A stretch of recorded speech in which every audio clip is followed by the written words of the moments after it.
Europa is the most likely place to find life in our solar system today because we think there's a liquid water ocean beneath its surface. Now we know that on Earth, everywhere that there's water, we find life. So could Europa have the ingredients to support life? We might be actually looking at a body that is presently alive, presently active, and presently undergoing its geology. There is too much evidence right now lying around on the surface, the red stuff, that suggests that something's going on there. Is that an environment that is habitable for any sort of life form? By golly, we really have got to go back and figure that out.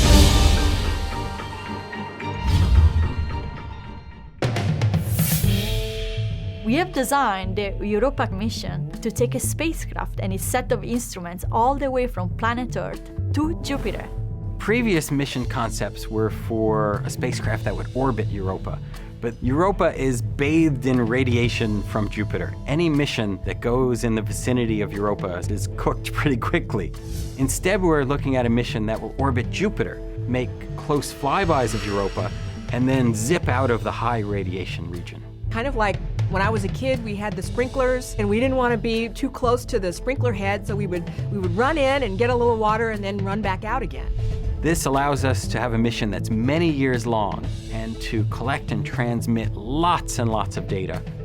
As Europa orbits Jupiter, it flexes, and we could measure the gravitational change of Europa by encountering Europa at different points in its orbit. On a typical flyby, we would turn on our remote sensing instruments, we would image the surface, we would interrogate the surface with spectroscopy, and we would do the same thing on the way out. And we would essentially rinse and repeat and do this many, many times until we understand Europa globally.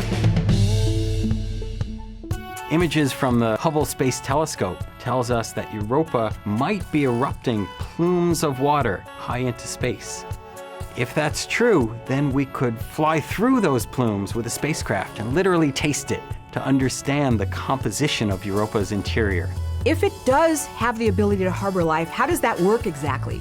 We'll have enough instrumentation to really pinpoint exactly how the mechanisms would work for replenishing the nutrients in a subsurface ocean.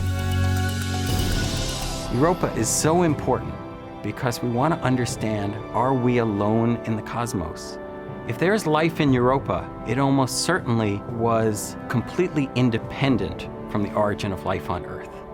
That would mean the origin of life must be pretty easy throughout the galaxy and beyond.